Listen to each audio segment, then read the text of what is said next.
Hi hello అందరికీ నమస్తే. నేను మీ east hero. Welcome to my channel. మనం డాక్టర్ బిఆర్ అంబేద్కర్ జిల్లా కోనసీమ జిల్లాలోకి అయితే రావడం జరిగిందండి. ఇక్కడ మనం సగినడిపిల్లంక సుంకరం అనే గ్రామంలోకి ఈరోజు మనం వచ్చామండి. ఇక్కడ 99వ సంవత్సరం పుట్టపర్తి సాయిబాబు గారి వేడుకలు అయితే ఘనంగా చేస్తున్నారు. ఇక్కడ ఈ వేడుకల్లో నేను కూడా పాల్గొని మీకు అందరికీ కూడా చూపిందామని చెప్పి ఇక్కడికి రావడం జరిగిందండి. అలాగే సాయిబాబు గారి కోసం చెప్పుకోవాలంటే మనం 1926 నవంబర్ 23న ఆయన అనంతపురం జిల్లా గొల్లపల్లి అనే గ్రామంలో జన్మించడం జరిగిందండి. మద్ద వెంకప్ప గారికి, ఈశ్వరమ్మ గారికి దంపతులకి ఆయన జన్మించారు. అలాగే ఆయన ఐదుగురు సంతానం అండి. 2 అక్కలు, 1 అన్నయ్య, 1 తమ్ముడు ఆయన సంతానం అండి. అలాగే ఆయన సత్యనారాయణ వ్రతం చేసిన తర్వాత ఆయన జన్మించారని చెప్పి ఆయన సత్యనారాయణ వ్రతం చేసిన తర్వాత ఆయన ఆ తల్లిగారి కడుపులోకి ఒక నీలం రంగులో ఒక దేవుడి కింద రావడం అయితే జరిగిందంటండి. అప్పుడు ఈయన సత్యనారాయణ వ్రతం చేసిన తర్వాత ఆయన పుట్టారని చెప్పి సత్యనారాయణ రాజు గారు అని చెప్పి పేరు పెట్టడం జరిగిందండి.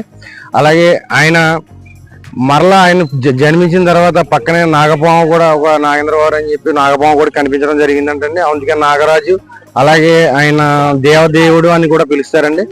అలాగే గొల్లపల్లి అనే గ్రామం చాలా చిన్న గ్రామం అంటే బస్సు సౌకర్యం కూడా లేదంట దానికి. అలాగే ఈయన 14 సంవత్సరంలో ఒక తేలు అనేది కుడితే ఆయన విచిత్రంగా అదొక ప్రవచనాలు ఇలా చెప్పడం వల్ల ఆయన 14 సంవత్సరంలో చదువు మానేసి నా ప్రజలు పిలుస్తున్నారు, నా భక్తులు అందరూ నన్ను పిలుస్తున్నారు అని చెప్పి ఒక తోటలో ఒక చెట్టు కింద ఒక 3 సంవత్సరాలు అయితే ఉండడం జరిగిందండి. ఆ 3 సంవత్సరాలు ఉండటంతో ప్రజలందరూ కూడా కొంచెంగా ఆ చెట్టు దగ్గరికి వచ్చి ఆయన చెప్పిన మాటలుగానే ఆయన ప్రవచనాలు కానీ వినటం జరిగి అలాగా ఎక్కువ మంది చేరటం జరిగిందండి. అలాగే ఈ బస్సు సౌకర్యం లేని ప్రాంతంలో ఈయన పుట్టపర్తి సాయిబాబుగా నేను సాయిబాబుని మళ్ళీ పుట్టానని చెప్పి అవతరించినప్పుడు ఇప్పుడైతే మనకు ఆ గ్రామంలో విమానాశ్రయం ఉందండి, రైల్వే వచ్చింది. అలాగే మంచి కేంద్రాలకు కూడా బస్సు సౌకర్యం కూడా అక్కడి నుంచి నిర్మించడం జరిగిందండి. ఈరోజు నేనైతే ఈ సగినడిపల్లి గ్రామంలో, ఈ సుంకరం అనే గ్రామంలో ఈ వేడుకలు ఘనంగా జరుగుతున్నాయండి. 99వ మన పుట్టపర్తి సాయిబాబు గారి 99వ వేడుకలు, పుట్టినరోజు వేడుకలు చాలా ఘనంగా జరుగుతున్నాయండి. ఈ వేడుకలన్నీ కూడా మీకు వివరంగా నేను ఇప్పుడైతే చూపిస్తాను.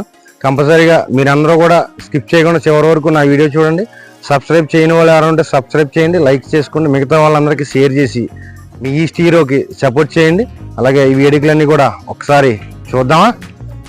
అప్పుడు చూడండి, మనం గుడి లోపలికైతే వెళ్దామండి. ఒకసారి గుడి లోపల ప్రాంగణం అంతా కూడా మీకు వివరంగా చూపిస్తాను.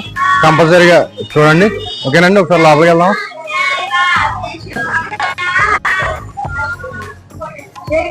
చూడండి, ఎంట్రన్స్ వినాయకుడి వారి టెంపుల్ అండి. ఎంట్రన్స్ వినాయకుడి వారి టెంపుల్ అయితే ఇక్కడ నిర్మించడం జరిగింది. చూడండి, అలాగే బాబా గారి మందిరం అండి. చూడండి, కింద చూడండి, ఇక్కడ కింద కళ్యాణ వేదిక అండి. ఇది ఇంకా మనకి ఈ గ్రామంలో ఎవరైనా సరే వచ్చి ఇక్కడ పెళ్లిళ్ళు, వివాహాలు చేసుకుంటారు చాలా మంది. ఈ గ్రామంలో ఉన్న ప్రజలు కావచ్చు, బయట ఉన్న ప్రజలు కావచ్చు, అందరూ కూడా వచ్చి ఇక్కడ పెళ్లిళ్ళు జరుపుకుంటారని ఘనంగా. ఒకసారి ఇది కూడా చూడండి. ఇప్పుడు కింద కళ్యాణ వేదిక చూసాం కదండి. మనం ఫస్ట్ ఫ్లోర్కి వెళ్దాం. ఇప్పుడు మన సత్య సాయిబాబు గారి మందిరం ఫస్ట్ ఫ్లోర్లో నిర్మించారు, అది కూడా చూద్దామండి. ఇక్కడైతే భజనలు చేస్తున్నారు, చూద్దామండి.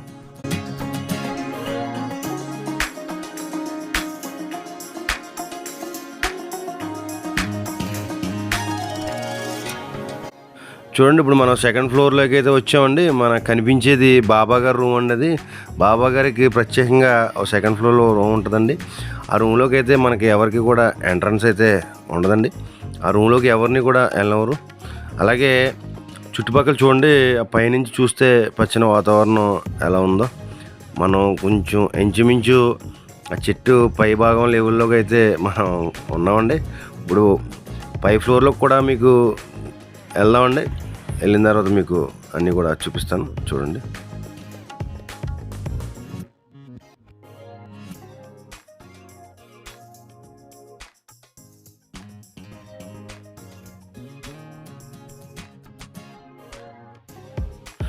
చూడండి, ఇప్పుడు 2nd ఫ్లోర్ అయితే మనం చూసాం కదండి. ఇప్పుడు మనం బాగా పైన ఉన్న టాప్ ఫ్లోర్లోకి అయితే వెళ్తున్నామండి.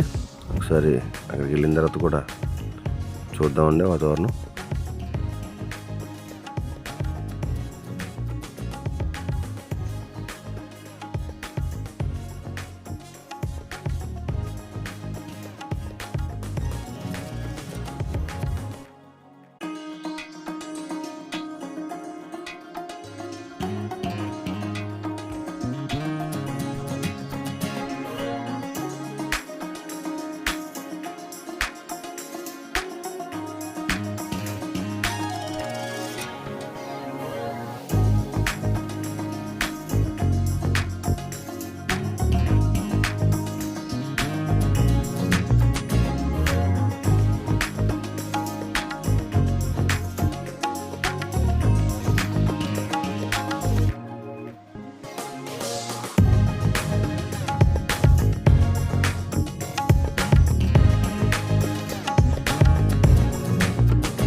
మీరందరూ ఇక్కడికి ఇచ్చేయడం చాలా సంతోషంగా ఉంది.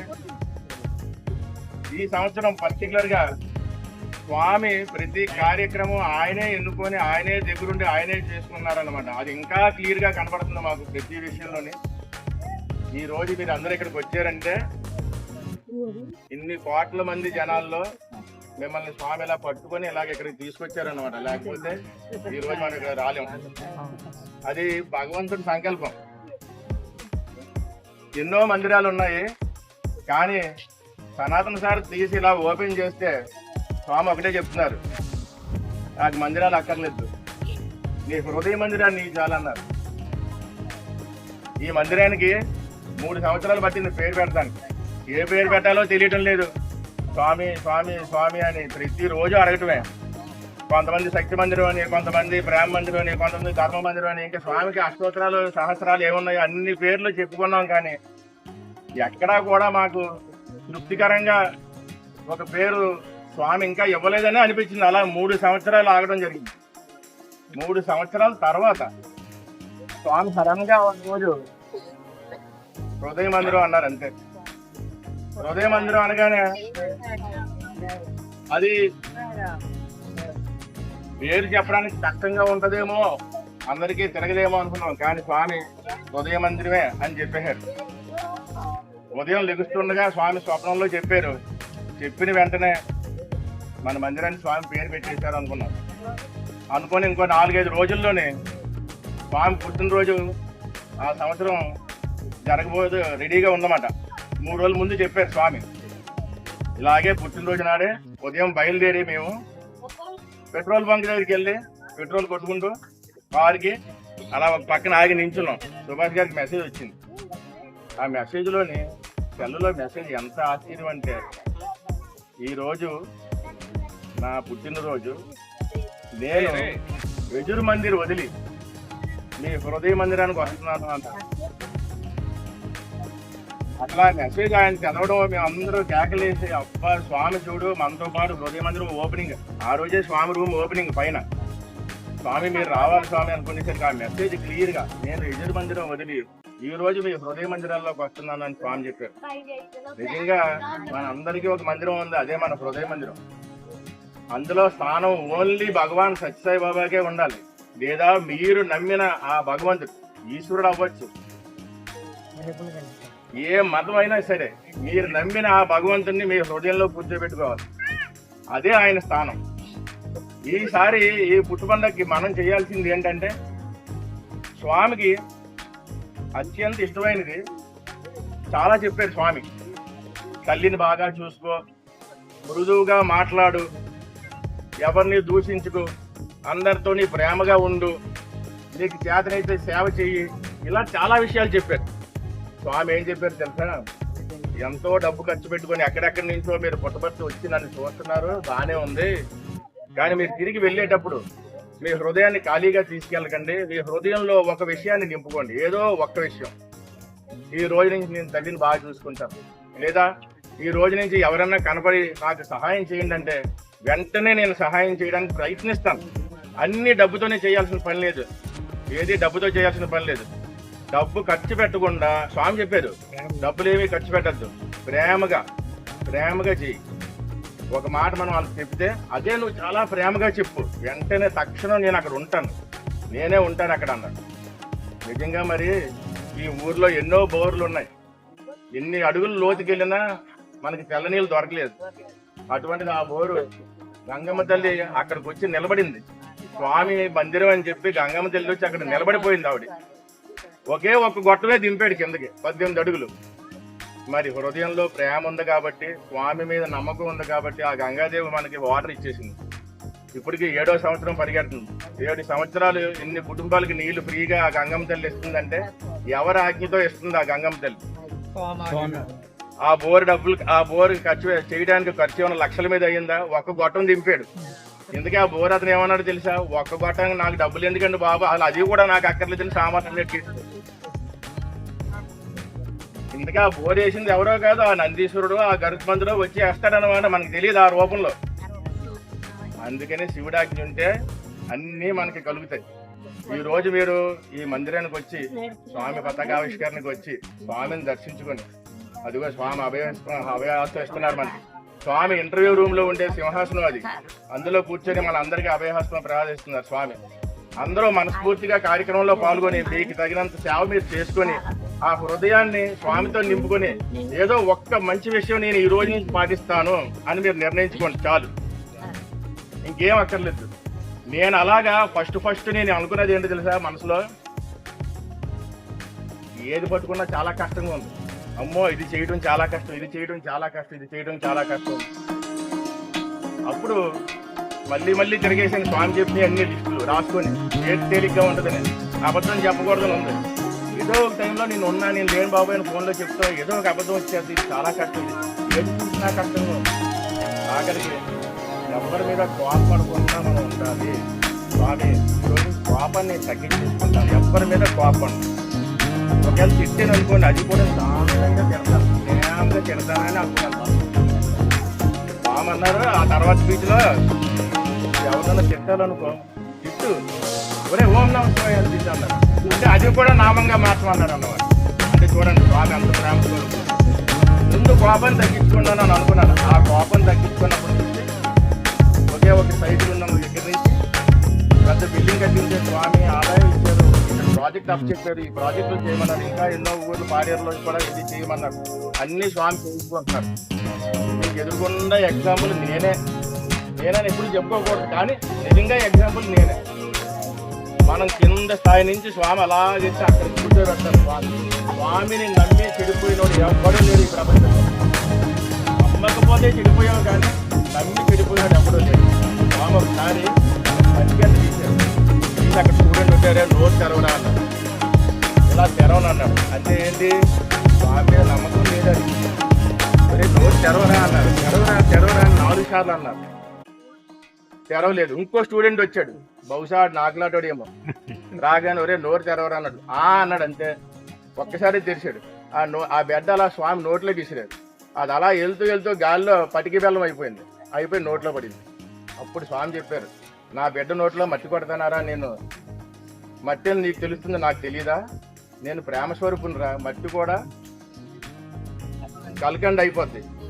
నన్ను నమ్మండి, నన్ను నమ్మి పారిపోయినోడు లేడు, నన్ను నమ్మి బాగుపడ్డాడు, ఆడికి స్వీట్ వచ్చింది నోట్లోకి, నువ్వు నమ్మలేదు, స్వీట్ రాలేదు అన్నారు. ఈరోజు మీ హృదయంలో ఇది ఫాలో అవుతాను అని మీరు పెట్టుకోండి. ఈ హృదయ మందిరానికి వచ్చినందుకు అది తీసుకొని వెళ్ళండి. మీరు మీ జీవితాల్లో సక్సెస్ సాధించండి అంతే. ఖచ్చితంగా ఒకదాని తర్వాత ఒకటి మీరు విజయాలు సాధిస్తారు. జై సాయిరామ్. మీకు అందరికీ నచ్చి ఉంటుంది అనుకుంటున్నాను. నచ్చడమే కాదు, తీసుకొని వెళ్ళాలి. ఒకటి ఏదో ఒకటి చాలా సులువైందే తీసుకోండి, చాలా పెద్దది వస్తుంది. విత్తనం ఒక్కటే, చిన్న విత్తనమే మనం నాటితే పెద్ద వృక్షం అయిపోతుంది. అలాగే ఆ ఒక్కటే మీరు ఏదో ఒక్కటి పట్టుకోండి కరెక్ట్ గా. స్వామి ఈ రోజు ఇది ఒక్కటి పట్టుకుంటాను స్వామితో చెప్పి ఇంటికి వెళ్ళాలి, సరిపోతుంది. జై సాయిరామ్.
ఇవాళ బుధవారం కదా, భజన గాని బాల వికాస్ గాని ఉండదు కదా, ఏమైనా విశేషమా?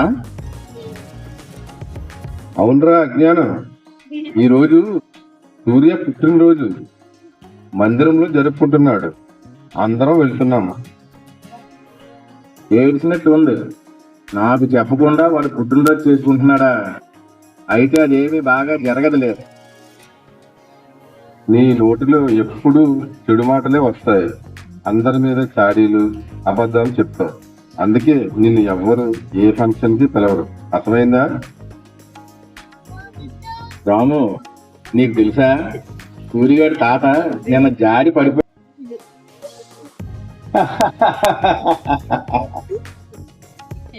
ఒరే అజ్ఞానం, నీ నోటిలో ఒక్కసారి కూడా మంచి మాట రాదురా. ఎందుకు రాదు? వస్తుంది, చెప్తాను చూడు. మా ఇంటి వెనకాల ముసలికి కన్ను కనపట్లేదట. సందు చివరన నరసమ్మకి కళ్ళు ఉన్నా అవి కాస్త తిరిగి కింద పడిందట. ఇకపోతే కామెర్లు వచ్చి కమలమ్మ మంచం ఎక్కిందంట. ఇంకా విశేషంగా ఒకటి జరిగింది రాము, మా ఎదురింటి జానకి పెళ్లి చెడిపోయిందంట. వీళ్ళందరూ బాధపడుతుంటే నాకు చాలా సంతోషంగా ఉందిరా రాము.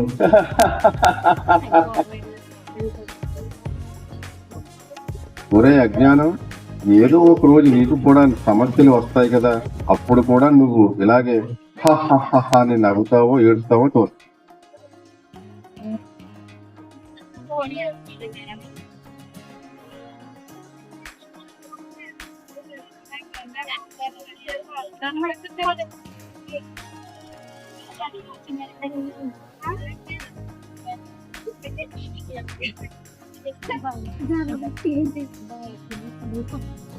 కొన్ని రోజుల తర్వాత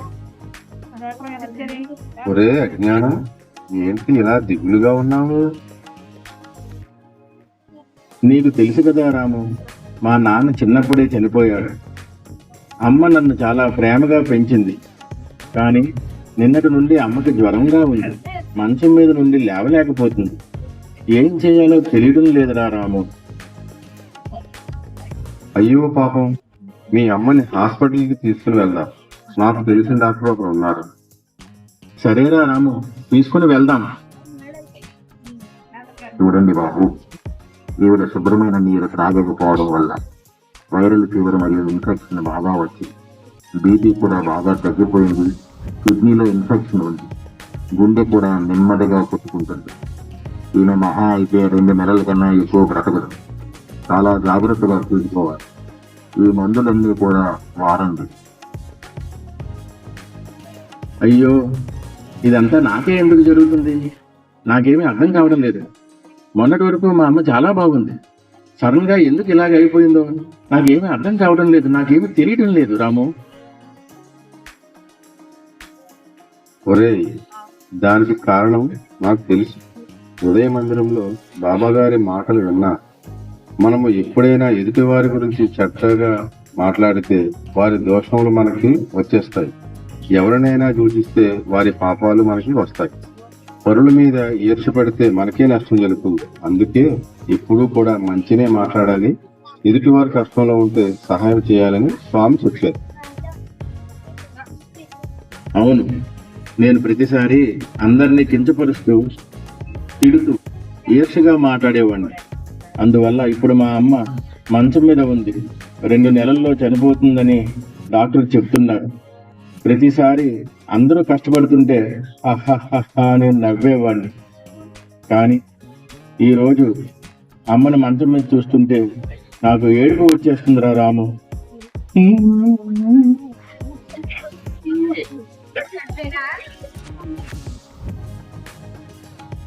అయ్యో అజ్ఞానం, ఏడవకురా. అన్ని కష్టాలకి, అందరి కష్టాలకి అనాథనాథుడు, ఆపద్బాంధవుడైన మన సత్యసాయి బాబా ఉన్నారు కదా. నువ్వు భయపడకు. మీ అమ్మని ఈ 2 నెలలు ప్రతిరోజు హృదయ మందిరంలో జరిగే భజనకు తీసుకునిరా. స్వామి నామస్మరణ విన్నను పాడినను అది అమృతం అయ్యి మీ అమ్మకు చేరిపోయి ఉన్న రోగాలన్నీ తగ్గిపోతాయిరా. నిజంగా బాబా గారు నాకు సహాయం చేస్తారా? మా అమ్మని కాపాడుతారా రాము? తప్పకుండా స్వామి కాపాడుతారు. ఈ రోజు నుండి నువ్వు చెడు మాట్లాడడం మానేసి ఎవరిని కించపరచకు. ఆపదలో ఉన్న వారిని హేళన చేయకుండా వారికి సహాయం చేయి. వారు ఆనందపడితే ఆ ఆనందమే నీకు అమృతంగా మారుతుంది. మీ అమ్మని కాపాడుతుంది. ఒరే రాము, నేను నిన్ను ఎన్నోసార్లు దూషించాను, తిట్టాను కూడా, అవమానించాను. కానీ నువ్వు ఇన్ని విషయాలు నాకు చెప్పి చాలా మంచి చేసావు. ఇదంతా ఎక్కడ నేర్చుకున్నావు? ఎలా చేయగలుగుతున్నావు? ఇవన్నీ భగవాన్ శ్రీ శ్రీ శ్రీ సత్యసాయిబాబా వారి బాలికా టీచర్ల దగ్గర నేర్చుకున్నాను. వారు మాకు మంచి విషయాలన్నీ విపులంగా చెప్తారు.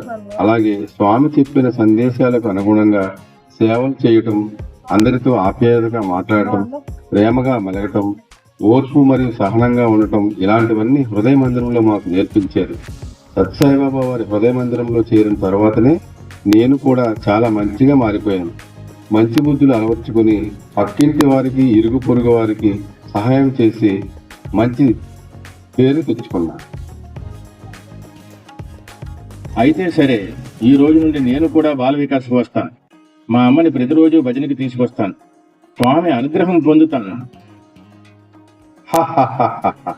ఒరే అజ్ఞానం, ఎన్నాళ్ళకి నువ్వు ఒక జ్ఞానంతో కూడిన మాట మాట్లాడేవురా.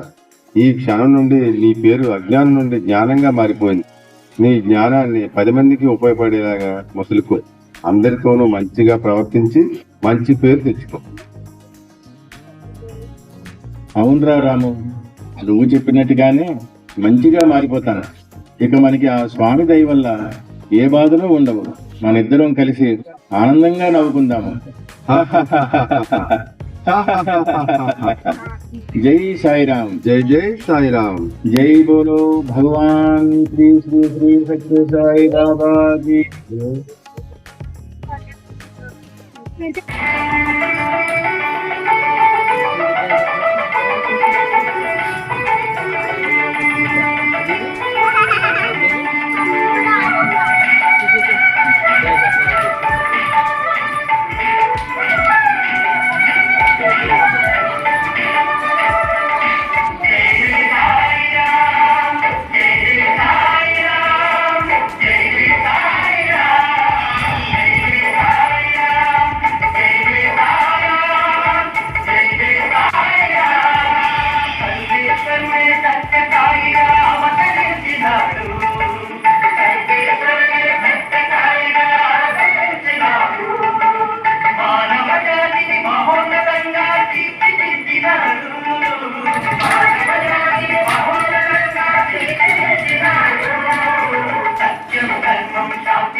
పరమ ప్రేమమూర్తి సకల జనోదారి శ్రీ సత్య సాయి స్వామి హ్యాపీ బర్త్డే టు యూ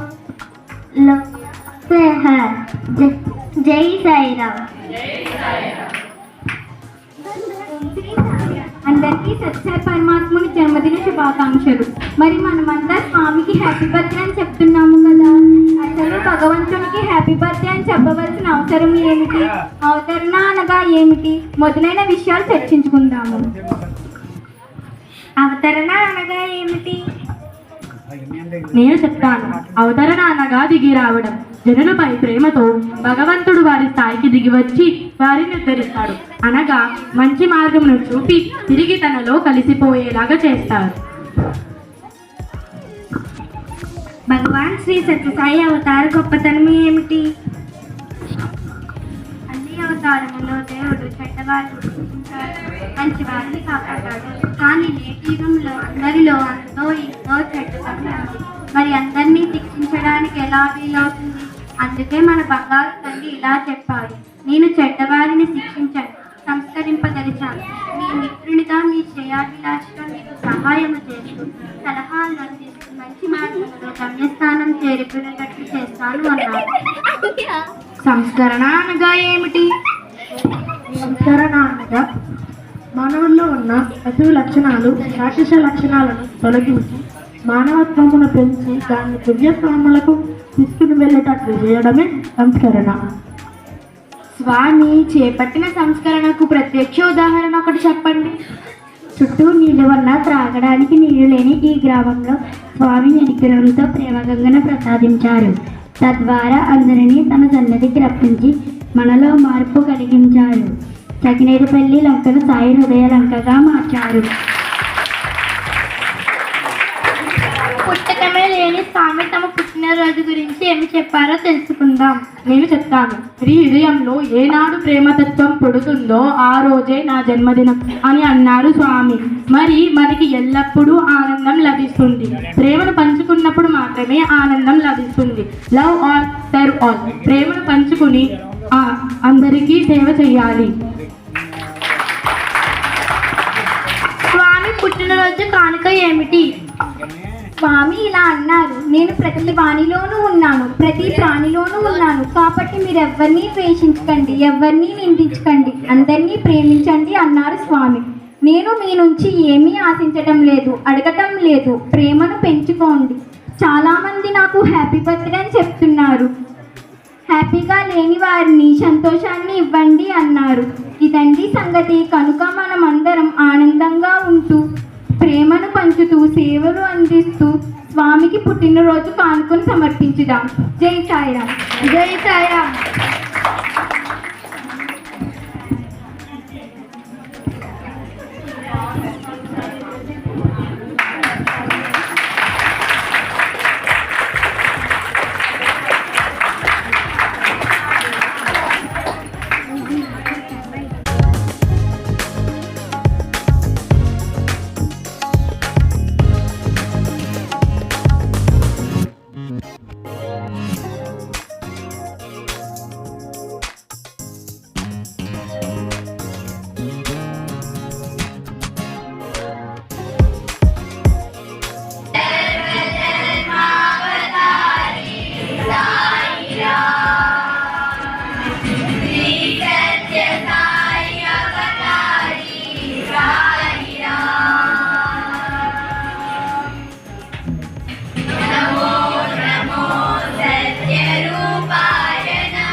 जय बोलो भगवान श्री सत्य साई बाबा जी की। जय बोलो भगवान श्री साई बाबा जी की। जय बोलो भगवान श्री साई बाबा जी की।